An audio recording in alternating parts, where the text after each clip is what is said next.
আসসালামু আলাইকুম। রোবোটেক অলিম্পিয়াড ২০২৪ থেকে আপনাদের সকলকে স্বাগতম। আজকে আমি কথা বলবো আমাদের রোবোটেক অলিম্পিয়াড ২০২৪-এর দুটো সেগমেন্ট নিয়ে, যেটা প্রজেক্ট শোকেস এবং আইডিয়া প্রেজেন্টেশন।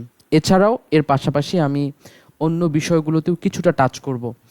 সো আমাদের ইভেন্ট কিছুটা বিলম্ব হয়েছে আমাদের দেশের সাময়িক পরিস্থিতির জন্য, এবং আমাদের এখন ইভেন্টের ডেট ১৯ অক্টোবর ২০২৪। ইনশাল্লাহ এই ডেটেই হবে।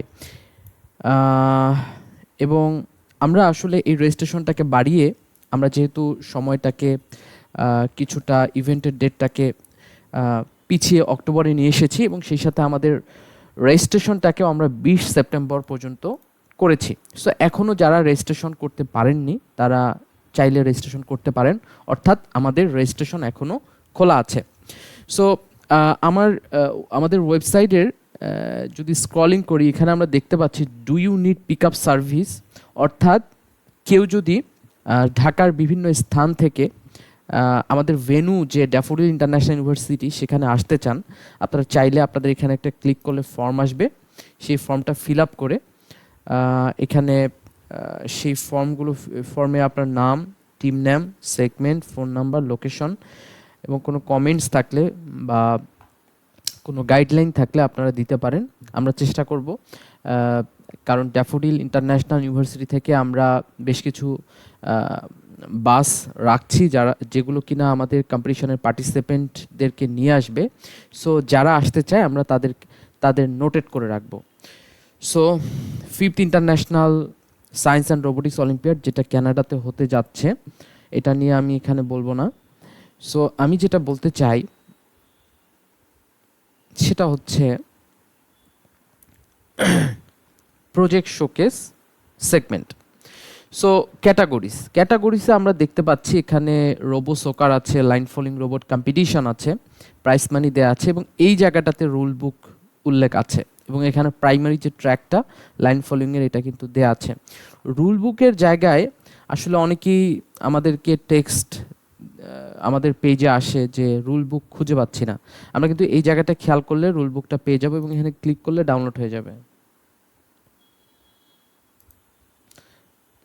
এখানে ক্লিক করলে রুল বুকে চলে আসবে, আপনারা এখান থেকে ডাউনলোডে ক্লিক করলে ডাউনলোড করতে পারবেন। So project showcase category. So project শোকেসে আমরা দেখতে পাচ্ছি সিনিয়র এবং জুনিয়র দুটো ক্যাটাগরি আছে। সো লেট রেজিস্ট্রেশন ফিও এখানে দেওয়া আছে।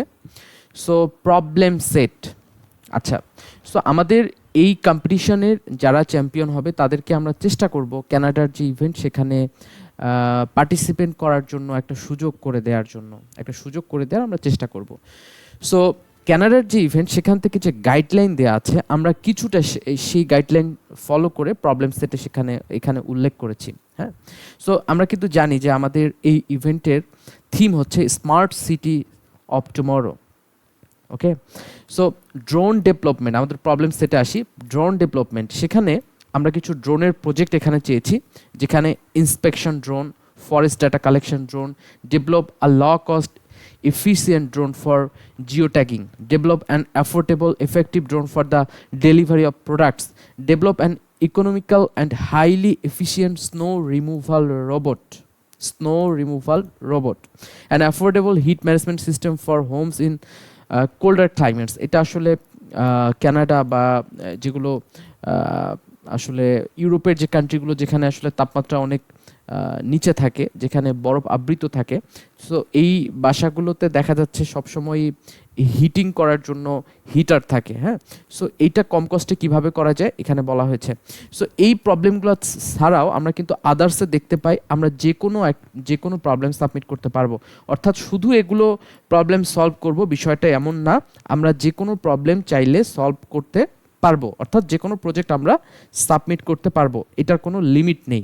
এরপর আমরা স্মার্ট সিটিজ ফর টুমরো, এটার জন্য আমরা কিছু প্রবলেম সেট দিয়েছি এখানে, খুবই কমন, বা smart traffic management system, dangerous spot detection for fire explosion, human unusual গেস্টার detection to reduce problem, develop a emergency police support, develop a waste management system, innovate a smart water supply system. এগুলো একটা শহরকে smart করার জন্য যে প্রবলেমগুলো থাকে আমরা এখানে প্রবলেম সেট দিয়েছি। সো আপনারা এই প্রবলেম সেটগুলো সলভ করতে পারেন, অথবা আপনারা নিজে চাইলে আদার্স যে ক্যাটাগরি বা আদার্স যে আমরা প্রবলেম সেটটা রেখেছি, দ্যাট মিন্স যে কোনো কিছু সাবমিট করতে পারবেন। সো আপনারা যে কোনো কিছু করতে পারবেন, নো প্রবলেম এখানে। সো আপনারা কিভাবে সাবমিট করবেন? সো আমরা কিন্তু প্রজেক্ট শোকেস ক্যাটাগরিতে আমরা কিন্তু অবশ্যই একটা রুল বুক দিয়েছি। হ্যাঁ, আমি যদি এটাতে ওপেন করি, সো আমরা এখানে দেখতে পাচ্ছি এখানে কিছু গাইডলাইন দেওয়া আছে। The project video must be submitted for the project showcase competition. You can submit your video drive link in the submission form. That means আপনাকে এই ক্যাটাগরিতে অংশগ্রহণ করতে হলে অবশ্যই ভিডিও সাবমিট করতে হবে, অবশ্যই ভিডিও সাবমিট করতে হবে।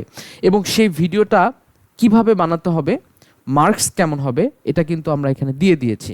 সো অনেকেই প্রজেক্ট শোকেস কম্পিটিশনে সাবমিট করেছেন কিন্তু ভিডিও দেন নাই, অথবা ভিডিও দিয়েছেন আপনার প্রজেক্টের যে কোনো একটা ভিডিও জাস্ট আপলোড করেছেন। বাট আমরা এখানে কিন্তু গাইডলাইন দিয়েছি, প্রবলেম স্টেটমেন্ট, যে প্রজেক্টটা করছেন কোন প্রবলেমটাকে আপনি সলিউশন করছেন, এটা কি ধরনের প্রবলেম, এখানে বলা হয়েছে what problem is intended to solve. Okay, কোন প্রবলেমটাকে আমরা আসলে সলভ করছি। এবং দেখেন প্রবলেম স্টেটমেন্টটা চয়েস করার কিন্তু একটা বিষয় আছে, এটার 15% মার্কস আমরা এখানে দিয়েছি। আমরা 15 মার্কস বলছি না, 15% মার্কস বলছি, 15% মার্কস। সো টোটাল মার্কসটা কত এটা কিন্তু ইন্ডিকেট করা নেই। Okay, so beneficiary, who and how many people will be benefited, কারা এটাতে আসলে বেনিফিটেড হচ্ছে, এখানেও একটা মার্কস আছে। সলিউশন স্টেটমেন্ট, আমরা এটা কিভাবে সলিউশন করছি, এখানেও মার্কস আছে। ফিনান্সিয়াল ভায়াবিলিটি বাংলাদেশের কনটেক্সটে কেমন, আপনারা পৃথিবীর অন্যান্য দেশের কনটেক্সটেও তুলনা করতে পারেন, সমস্যা নেই। চ্যালেঞ্জেসগুলো কি কি, এখানে আসলে আমরা কি কি চ্যালেঞ্জ ফেস করেছি, ফিউচার এক্সপ্যানশনের প্ল্যানটা কি। হ্যাঁ, এবং এখানে যদি কোনো আমরা ইলাস্ট্রেশন ব্যবহার করি, গ্রাফিক্স, ভিডিও আমরা কিছু অ্যাড করি, সেখানেও কিন্তু আমরা দেখতে পাচ্ছি আমরা কিছু মার্কস পার্সেন্টেজ দিয়েছি, 5% মার্কস আমরা দেব। Videos should not more than 3 minutes. হ্যাঁ, এবং প্রেজেন্টেশনেও একটা মার্কস আছে। সো এইটা কিন্তু অবশ্যই ফলো করতে হবে। দ্যাট মিন্স আপনারা যে ভিডিওটা দিচ্ছেন সেই ভিডিওটা দেখে একটা মার্কিং হবে, এবং আপনারা যে প্রজেক্টগুলো নিয়ে আসবেন সেই প্রজেক্টগুলো দেখে একটা মার্কিং হবে, সবগুলো মিলেই আমাদের রেজাল্ট আসবে। সো এই গাইডলাইনটা কিন্তু অনেক আগে থেকে আমরা দিয়েছি। সো এইটাকে ফলো করতে হবে। অলরেডি যারা সাবমিট করে দিয়েছেন আপনাদের নিশ্চয়ই একটা ড্রাইভ লিঙ্কে দিয়েছেন, আপনার সেই ড্রাইভ লিঙ্কে যে ভিডিও আপলোড করেছেন আপনি চাইলে সেটা এখনও সেই ভিডিওটাকে এডিট করতে পারেন, আপডেট করতে পারেন। আমরা যেহেতু রেজিস্ট্রেশনের সময় বাড়িয়েছি, রেজিস্ট্রেশন সময় শেষ হয়ে গেলে আর আপনারা এডিট করতে পারবেন না, বা আমরা সেই এডিটটাকে গ্রহণ করব না। সো এবং সেই সাথে যদি ইভেন্টের দিন কেউ পোস্টার নিয়ে আসতে চান আপনার প্রজেক্টের সাথে, আপনারা চাইলে পোস্টার নিয়ে আসতে পারেন। অবশ্যই ইভেন্টের দিন আমরা আপনাদের প্রজেক্ট দেখব এবং প্রজেক্টের সামনেই আমরা কিছু মার্কস করব, বাট ভিডিওর উপরও একটা মার্কস আছে। ওকে, ঠিক একইভাবে আইডিয়া কম্পিটিশনেও আমাদের যে গাইডলাইনটা আছে, আমরা একটা ভিডিও সাবমিট করতে বলেছি যেটা 3 মিনিটের বেশি হবে না, এবং প্রবলেম স্টেটমেন্ট কিন্তু দিয়েছি, এবং এখানে পোস্টার যে সাইজটা এটা আমরা দিয়েছি। আরেকটা বিষয় বলতে চাই, যারা আসলে ভার্চুয়ালি অংশগ্রহণ করতে পারছেন সেই সুযোগটা আছে, অর্থাৎ আপনারা চাইলে অনলাইনেও পার্টিসিপেট করতে পারেন। অনলাইনে আমরা তো এক ধরনের ভিডিও আপনাদের কাছে পাচ্ছি এবং আপনাদের কাছ থেকে অবশ্যই একটা প্রেজেন্টেশনও নিব। সো ভার্চুয়ালি পার্টিসিপেট করার সুযোগ রয়েছে। সো এই বিষয়টা নিয়ে আসলে আজকে আমি কথা বলতে এসেছি। পরবর্তীতে যদি আরও কোনো প্রবলেম সামনে আমাদের যারা পার্টিসিপেট আছে ফেস করে, আমি নিশ্চয়ই ভিডিও করব বা সহযোগিতা করব। আশা করছি আমাদের রোবোটেক অলিম্পিয়াড 2024 বাংলাদেশে এটা 4র্থবারের মতো হচ্ছে, আশা করছি সফল হবে। আমরা পূর্বের তুলনায় আশা করছি এটা আরও সুন্দরভাবে পরিচালনা করার চেষ্টা করব। ধন্যবাদ সবাইকে, আসসালামু আলাইকুম।